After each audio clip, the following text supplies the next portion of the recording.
시간을 조금만 거슬러 가서 이 청소년 때를 이렇게 떠올려 보실 때 이렇게 진로에 관한 그런 선택의 시기를 맞이하지 않습니까? 근데 청년의 시기에도 선택의 때라는 것을 다시 그것의 또 연장선이다 이렇게 생각이 들 때가 있죠. 대학을 졸업하니 취업을 고민합니다. 또 취업을 하면 또 이직을 고민하고요. 또 결혼과 가정을 이렇게 고민합니다. 저도 이 단계에 이렇게 중간 단계도 이렇게 조금 넘어가 있는 그런 단계에 있습니다. 그 이상을 또 여러분에게 어떤 조언을 드린다는 것은 또 이제 또 어불성설이라 이렇게 생각을 해서 제가 할 수 있는 이런 범위에서 이렇게 말씀드리겠지만 그 이상을 또 하나님께서 또 여러분에게 지혜를 주시기를 이렇게 바랍니다. 우리 청년에게 있어서 이렇게 선택지라고 하면 많은 것 같기도 하고 또 이제 한정된 것 같기도 합니다. 내가 배운 범위 내에서 선택을 하려니 그 범위가 좁게 느껴지기도 하고요. 또 아직 또 많은 시간이 있고 또 배움의 기회가 있는 청년에게는 또 선택지가 이렇게 많아 보이기도 합니다. 우리 내면을 이렇게 들여다 또 보거나 또 대화를 하면 역설적으로 선택지가 또 많고 적음을 떠나 또 더 큰 또 어떤 불안을 이렇게 안고 살아가고는 하는 것 같습니다. 또 제가 그랬던 사람이고요. SNS를 열어보면 모두가 나를 제외하고는 다 잘 사는 것 같아요. 그렇게 보이는데 이제 또 누군가한테 물어봤을 때는 그렇지 않다라는 이렇게 말을 듣고 또 안심하기도 하고요. 누군가 또 대기업에 들어가고 또 누군가가 또 이제 잘 되고 또 창업에 성공한 그런 모습을 보다 보면 자연스럽게 질문이 나를 향해서 이렇게 가게 됩니다. 나는 지금 이렇게 잘 가고 있는 걸까? 또 5년 뒤에 또 10년 뒤 나는 어떨 것인가? 하나님은 정말 내 인생을 이렇게 알고 계실까?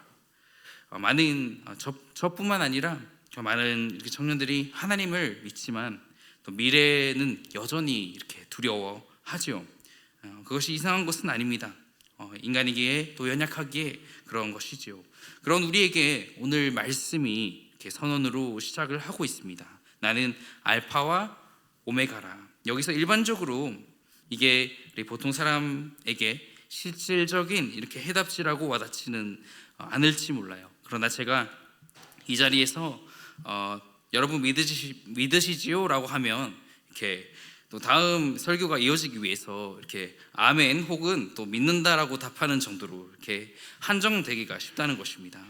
사실 그래서 저희가 이 말씀을 읽고 또 풀어진 해석들을 듣고도 고민이 계속될 것이 또 사실 당연한 바입니다. 그것을 꺼려하지 않으시면 좋겠고 또 이 말씀 앞에서 우리가 질문을 하게 될 때 또 피하지 않으시면 좋겠습니다.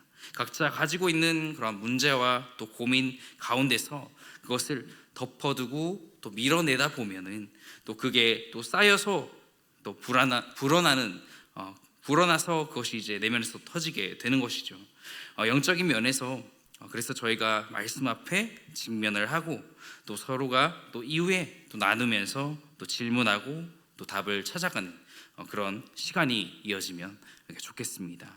우리 본문의 배경을 잠깐 설명하고자 합니다.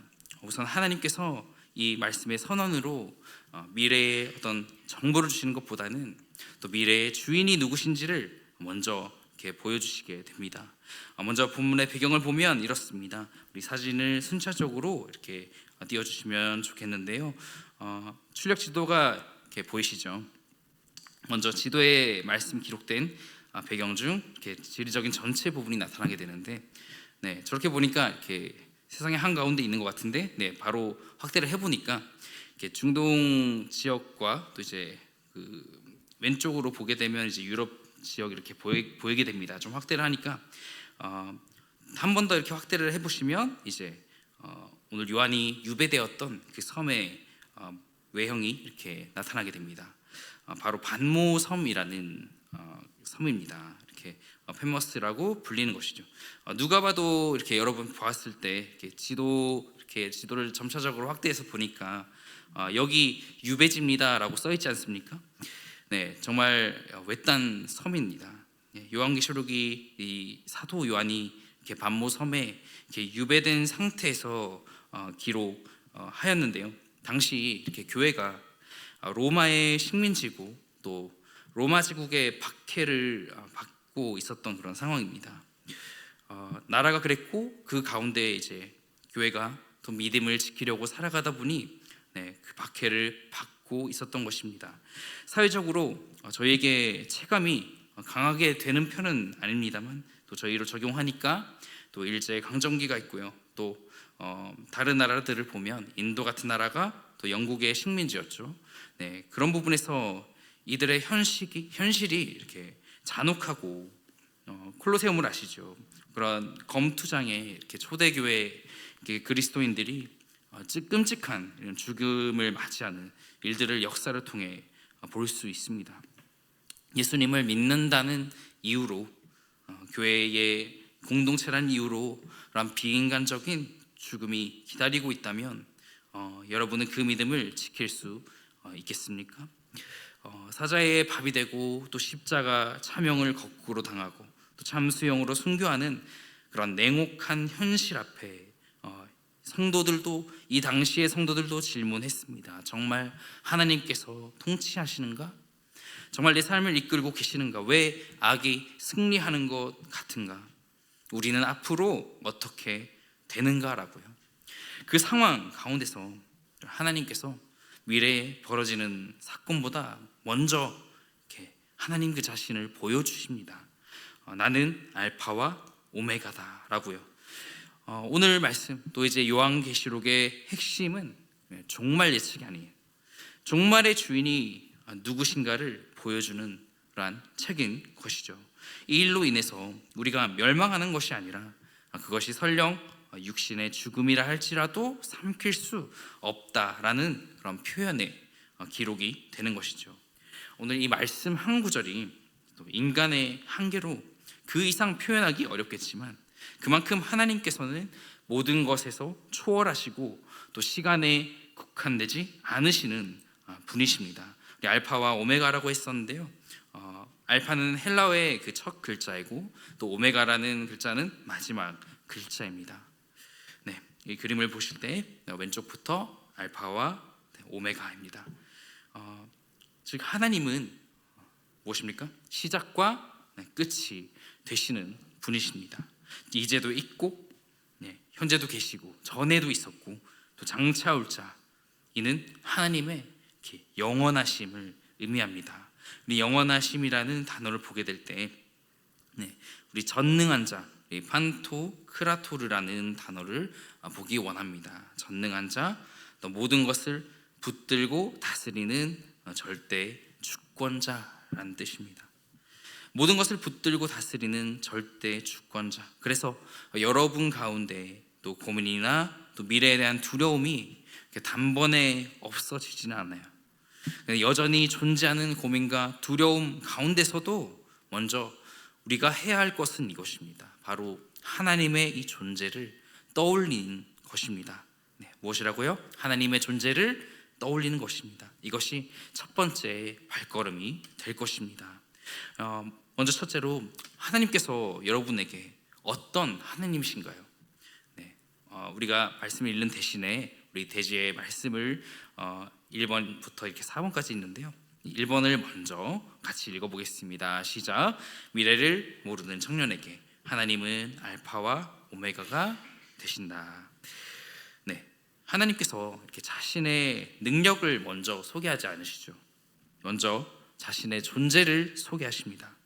사람이 어떤 그 유명세를 드러내고 싶을 때 우리 관중 앞에 묻습니다. Who am I? 나는 누구냐고요. 그러면 관중이 그 사람을 알면 이렇게 모두가 대답하지 않습니까? 이렇게 누구누구라고 이렇게 큰 함성으로 대답할 겁니다. 그런데 전능자이신 하나님께서 스스로를 소개할 때는 그 반대가 됩니다. 바로 Who I am.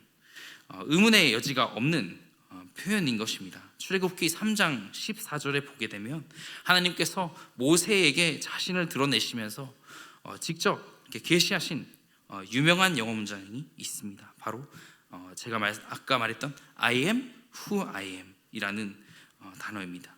그런 문장입니다. 나는 스스로 있는 자니라.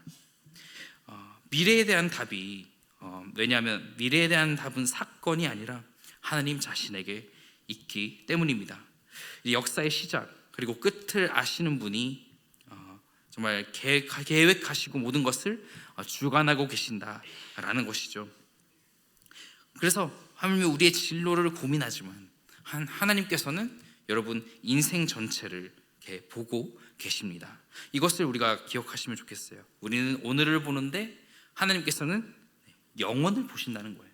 정말 내일 그 이상의 시간을 보신다는 거예요. 우리 내비게이션을 사용하게 되면 우리 운전하시는 분들 많으실 텐데 운전자가 길을 몰라도 이렇게 목적지까지 갈 수 있습니다. 그렇죠? 물론 내비를 켜고도 이렇게 잠시 이렇게 하늘을 판 사이 이렇게 길이 어긋날 수도 있는데 그래도 결국 이 돌아가는 길을 알려주기도 합니다. 저는 인생에 제가 하게 될 줄 몰랐던 분야에 또 발을 들이기도 했고요. 그것을 알아가고 그런 부분들이 특히 저에게는 또 새로움을 줍니다. 그것이 목적지까지 가는데 시간이 돌아간다 할지라도 말이죠. 그것이 또 그것도 하나님께서 허락하셨구나 그렇게 생각을 하게 됩니다. 또 그것이 교회라는 공동체에 조금이나마 긍정적으로 이렇게 발동이 될 때면 그러한 감사에 대한 또 그런 은혜를 이렇게 느끼게 됩니다. 하나님께서 내 인생을 지켜보고 계시는구나.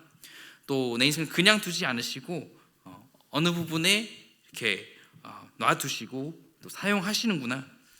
그냥 내 안에 있는 두려움에 망설임도 많았고 이렇게 멈춰있던 시절도 있었지만 하나님께서 영원이라는 관점에서 오늘을 산다라고 하잖아요. 그런데 이제 하나님께서는 제 생각하고는 너무 다르신 거예요. 이렇게 영원이라는 관점에서 하나님께서 지켜보시고 또 이끄시는 내 인생은 또 어떤 진로가 이렇게 진로나 고민에 이렇게 한정되지 않더라는 것입니다. 제가 고등학생 때 이렇게 예배를 드리는 가운데서 이렇게 당시 교회 한 권사님께서 이렇게 간증 강사로 섬겨 주셨습니다. 그때 아이패드가 없어서 이렇게 수첩이라는 말씀을 하셨죠. 수첩에 이렇게 하나님께 기도하면서 내가 몇 년 후에 어떤 사람이 될 것이다 이렇게 적어놓고 딱 그 해가 지나고 또 이렇게 몇 년을 이렇게 지나가면서 그 수첩을 보고 내가 어떤 사람이 되어 있는지 또 내가 적어놓았던 그 비전과 얼마나 가까워졌는지 혹은 일치하는지를 이렇게 체크해 보라고 하시더라고요. 못했습니다. 저는 계획적인 인간형도 아니고요. 비전에 대한 인사이트를 어쨌든 많이 제시해 주신 게 기억이 나는데요. 부모님의 기도와 이렇게 동생의 응원이 아니었다면 그런 부분을 이렇게 하진 않았기 때문에 참 힘들었을 거예요. 그런데 하지만 이런 말들이 한 귀에서 듣고 이렇게 흘러가는 것들이 아니라 그것이 저 안에 영감으로 삼고 또 지금 삶에 충실하면서도 또 미래엔 내가 이 정도는 이렇게 가 있을 것이다. 하나님이 주신 만큼 이렇게 통달할 수 있다라는 것을 저의 이렇게 모토로 삼아 봤었습니다. 그리고 끝없이 저 나름 이렇게 노력을 했죠. 또 때로 그 현실이 나름 이렇게 냉혹할 때가 많았습니다. 가정의 상황이 되었건 또 이제 저의 시간에 있어서 또 물질적인 어려움이 되었건 그것이 내가 속박되지 않도록 정말 하나님께 기도도 열심히 했지만 제가 그 상황 가운데 발목이 잡히지 않도록 살아가려고 정말 발버둥을 많이 쳤던 것 같아요. 졸업을 이렇게 3년 앞두고 또 2년은 넘게 이렇게 밤낮을 바꾸어 살아보기도 했습니다. 뭐 이상한 일을 한 건 아니에요. 그냥 편의점 알바 정도 했는데 그 하나님의 선물 이렇게 저의 가진 어떤 천성이나 또 재능들에 감사하기도 하지만 어떨 때는 저의 그 본업적인 것보다 현재 이런 본업적인 것보다 또 비전보다 좀 더 원했던 것 제가 조금 더 좋아하는 분야를 좀 더 좋아한 것 그것이 솔직히 그거는 이렇게 또 하나님 앞에 또 회개할 만한 것들이다라는 생각을 합니다. 저희 개인적으로는요. 길을 잃은 적도 있었지만 그것도 하나님께서 이렇게 은혜로 이렇게 살려주셨어요. 이처럼 이렇게 하나님께서 내 인생의 GPS 이 전체를 보시는 분이시죠. 우리 현재 위치만 보는 경향이 있는데 우리가 하나님께서 전체 인생을 보고 계시니까 우리는 우리 인생의 그 마인드맵 전체를 켜고 이렇게 리딩을 할 수 있는 그런 시각, 또 이 차원에서의 믿음을 가질 필요가 있는 것입니다. 우리 인생이 마음대로 풀리지 않고 또 이제 내가 원하는 대로 안 되면 하나님 정말 기적을 일으켜 달라고 이렇게 간절해질 때가 있잖아요. 이렇게 기도원에 들어가기도 하고요. 그런데 때로는 그게 내추럴하고 노멀하지 못하다라는 생각이 들 수도 있는 게 정석이 아닌 어떤 극단적이면서도 또 내면에 표출되지 못해서 그것이 어떤 폭력적인 심리로 이렇게 정말 생각지도 못한 기적을 원하기도 합니다. 하나님은 그렇게 일하실 수 있는 분이세요. 네, 그건 맞아요. 하나님께서 그렇게 일하실 수 있는 분이시지만 하나님께서 우리 예수님께서 십자가를 지신 것처럼 그분이 어떻게 하셨습니까? 바로 오래 참으셨습니다. 오래 참으심으로써 그 십자가 구원을 이루어 가셨잖아요. 아니 마음 같으면 우리 십자가에서 그냥 내려오셔가지고 이렇게 나는 전능하다 이렇게 하면서 다 뒤집어 엎을 수 있는 분이 맞습니다. 그러나 그리스도인 된 우리가 주님의 십자가를 지신 모습 조금 더딤에도 불구하고 이렇게 우리 찬양 가사에도 있죠. 져야만 승리한다고요. 이 구원의 사실을 기억할 때 사랑하는 여러분도 이렇게 점진적인 믿음으로 또 신앙으로 정말 걷기 전에 뛰는 믿음 아닌 우리 차분한 이렇게 마음이 필요하다라는 것입니다.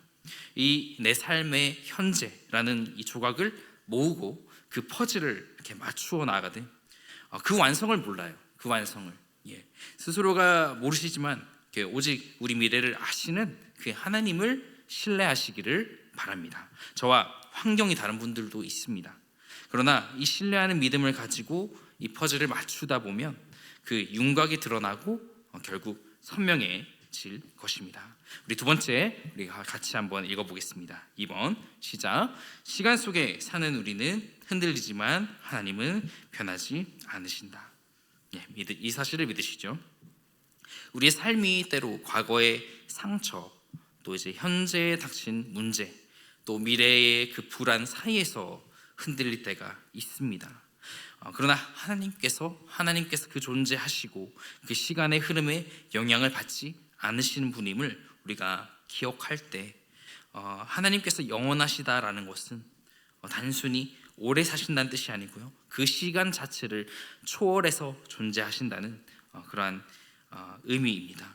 우리 청년들의 가장 큰 정신적 어려움은 무엇입니까? 여러분은 어떤 게 가장 어렵고 힘이 드십니까?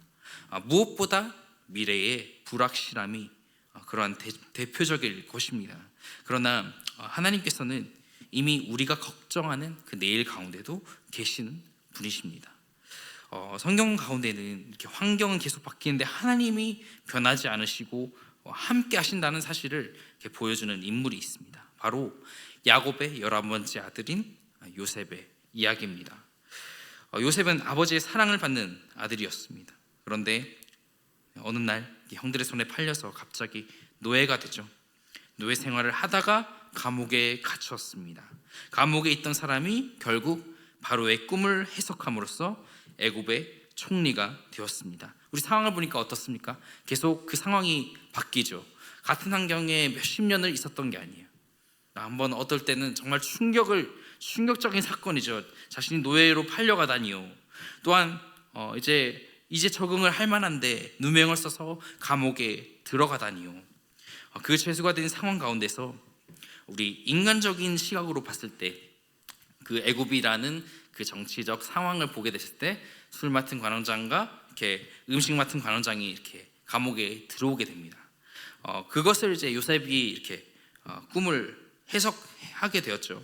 술 맡은 관원장의 꿈을 해석함으로써 그 사람이 요셉을 기억해 주기를 바랬는데 어떻게 돼요? 그 사람이 잊고 그냥 석방이 됐어요. 풀려난 다음에 그 요셉이라는 사람을 잊어버린 거예요. 그때 여러분 같으면 어떤 인생의 인간적인 한 기회가 이 사람이 잊어버림으로 인해서 날아간 거잖아요. 날아가서 이렇게 낙심하고 그럴 수 있어요. 그런데 하나님의 그 시각에서 봤을 때는 이 사람이 아니었던 거예요. 이 사람 너머의 그 일들을 해결하기 위해서 이 사람이 잠시 그 기억을 이렇게 망각하게 한 거죠. 그게 바로의 앞에 서게 되죠. 바로가 그 꿈을 정말 해석할 자가 없어서 정말 그 감옥의 그 요셉의 이야기를 듣게 되고 그 요셉을 부르게 됩니다. 그랬더니 정말 칭년의 그 풍년과 그 7년의 흉년을 이야기하면서 이렇게 그 다가올 칭년의 흉년을 그 풍년으로서 이렇게 대비하는 그러한 놀라운 꿈의 해석을 이렇게 나타내게 됩니다. 정말 그 요셉이 총리일 때만 함께 하신 것이 아니죠. 정말 감옥에 있을 때도 함께 하시고 모든 상황 가운데도 이렇게 함께 하셨던 그 하나님을 보게 됩니다. 우리가 환경이 바뀌어지게 되면 하나님이 이렇게 멀어진 것처럼 느껴지시나요? 때로 취업이 안 되면 하나님이 안 계신 것 같고, 또 모두 어떤 일에 실패하면, 또 연애가 실패하고 또 다른 일들이 잘 되지 않으면 하나님이 침묵하시는 것 같고, 또 계획이 틀어지면 하나님이 나를 잊으신 것 같지만, 하나님은 요셉을 보면 상황에 따라 계셨다가 안 계셨다가 하는 분이 아니라는 것을 우리가 알 수 있습니다. 요셉이 총리일 때만 함께 하신 게 아니라 감옥에 있을 때도 함께 하셨죠. 여러분의 삶도 이렇게 마찬가지일 것입니다. 불확실할 수 있어요.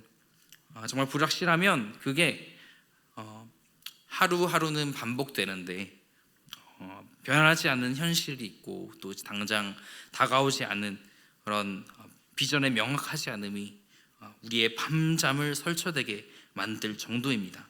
그런데 그 생각 속에서 정말 주님이 찾아오셔서 그 구약의 한 말씀 가운데 모세가 하나님을 대면하는데 그 외의 백성들은 이렇게 그렇게 하지 못할 뿐더러 모세에게도 동일하게 적용되었던 그런 부분이 있습니다. 바로 하나님의 얼굴을 볼 수 없다라는 것입니다. 출애굽기에 나를 보고 살 자가 없다라는 그러한 말씀이 있습니다. 출애굽기 33장 20절 말씀인데요, 제가 읽어드리겠습니다. 또 이르시되 네가 내 얼굴을 보지 못하리니 나를 보고 살 자가 없음이니라. 정말 이 말씀 때문인지 꿈이든 아니면 또 어두운 내면 가운데에서 이렇게 찾아오시는 분의 그 얼굴을 볼 수는 없더라고요. 그런데 그 미약한 심령대로 하나님께서 그런 미래의 일들이 해결되지 않을 때 저에게 말씀하십니다. 염려하지 마라. 내가 너와 함께한다. 영원히 함께한다 라고요. 이렇게 말씀하시면 제 마음이 그 바뀌지 않는 현실인데도 정말 담대함이 이렇게 생기더라는 것입니다. 저도 그 취업만이 아닙니다. 또 무대 위에 서는 것, 또 새로운 일에 도전하는 것, 그 모든 것에 성공할 수는 없었습니다. 실패했더라도 하나님께서 내게 담대함을 주시니까 생각이 어떻게 바뀌냐, 하나님이 이걸 이렇게라도 보게 하셨구나, 이제 알게 하셨구나. 그런데 이 동행하심을 믿지 못하는 마음이면 완전히 다른 해석이 나옵니다. 어떻습니까? 욕심이 있잖아요. 내 안에 그 욕심이라는 게 있는데 나 꼭 이거 하고 싶었는데 왜 안 되지?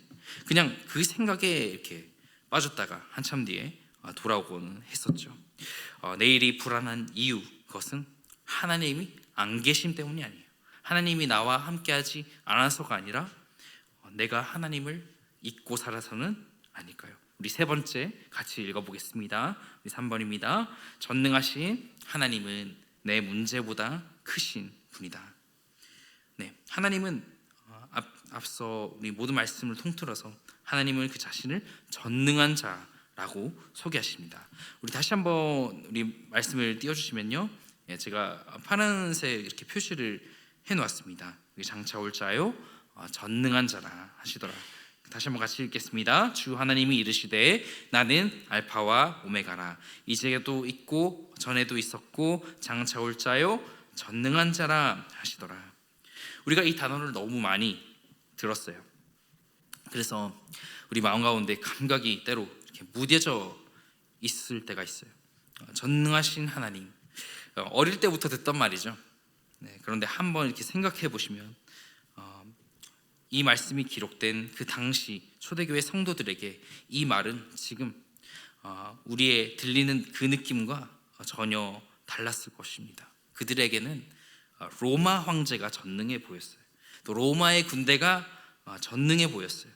로마의 권력이 전능해 보이고 또 교회를 핍박하는 그 현실이 그 로마가 더 전능해 보인 가운데서 당장 눈앞에 보이는 그 문제가 더 커 보였다는 거예요.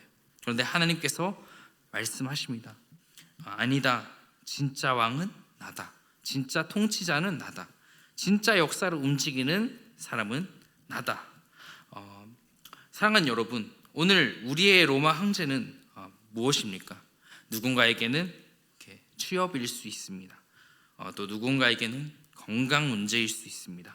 또 누군가에게는 경제적인 어려움일 수도 있어요. 또 누군가에게는 또 결혼에 대한 고민일 수 있습니다. 또 누군가에게는 사람들의 시선일 수 있습니다. 저도 한동안 어떤 생각을 했냐면 이 문제만 해결되면 괜찮을 텐데, 이것만 되면 행복할 텐데, 그런 생각을 자주 했습니다. 그런데 시간이 지나고 보니까 하나님께서 먼저 해결하신 것은 문제가 아니라 문제를 바라보는 저의 시선을 어루만지셨던 것입니다. 문제가 사라지기 전에 하나님께서 저를 붙들어 주시고 그 상황이 바뀌기 전에 또 하나님께서 제 마음을 만지시니까 정말 그 모든 것이 다르게 보이더라는 것입니다. 네, 이것을 통해서 하나님께서 이것도 알게 하셨구나, 이렇게 생각을 하게 되더라는 것입니다. 성경 속 인물을 한 번 더 볼까요? 생각해보면 다윗도 마찬가지였습니다. 다윗과 골리앗을 떠올려 보십시오. 모든 사람에게 거대한 문제인 그 골리앗, 그러나 다윗에게는 달랐습니다. 골리앗보다 누구를 더 크게 보았습니까? 바로 하나님을 더 크게 보았습니다. 환경은 동일했습니다. 그러나 하나님을 보는 그 크기가 달라진 거예요. 전능하심이라는 것은 바로 하나님께서 무엇이든 하실 수 있다라는 어떤 추상적인 개념을 더 들어가서 하나님의 뜻을 반드시 이루시는 그 능력이라는 것입니다. 그것이 부족한 나를 통해서 이루어집니다.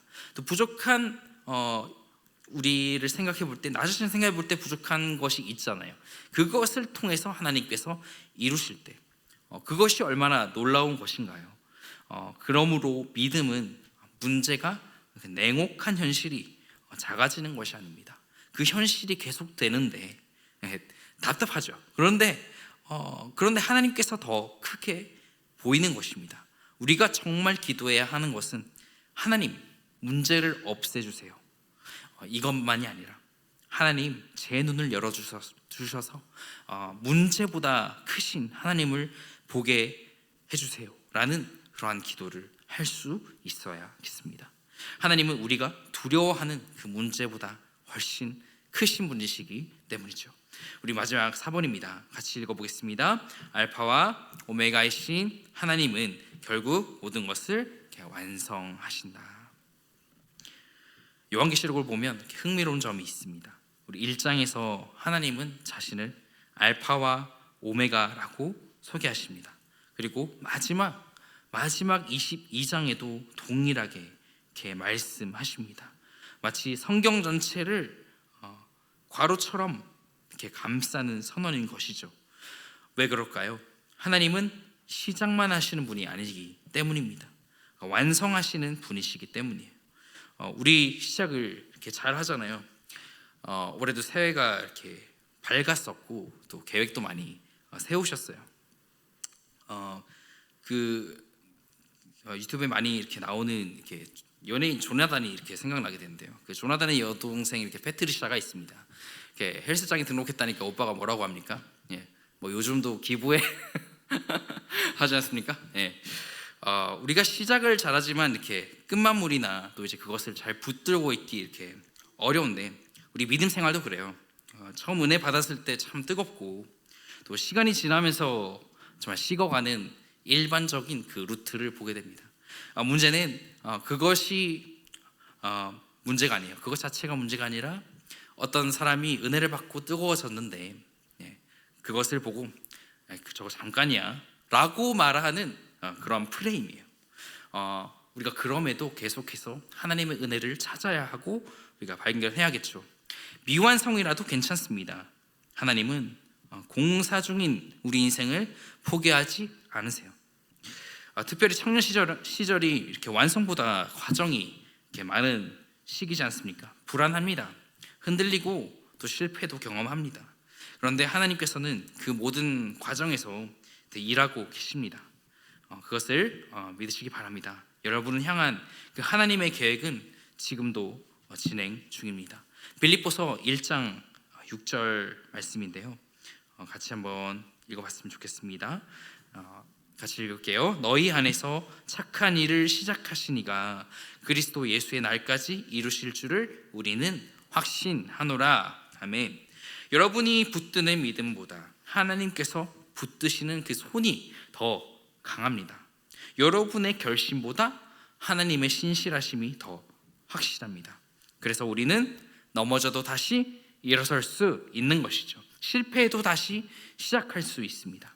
하나님이 아직 끝내지 않으셨기 때문입니다. 청년은 사람의 시선에 가장 또 민감한 시기이기도 하죠.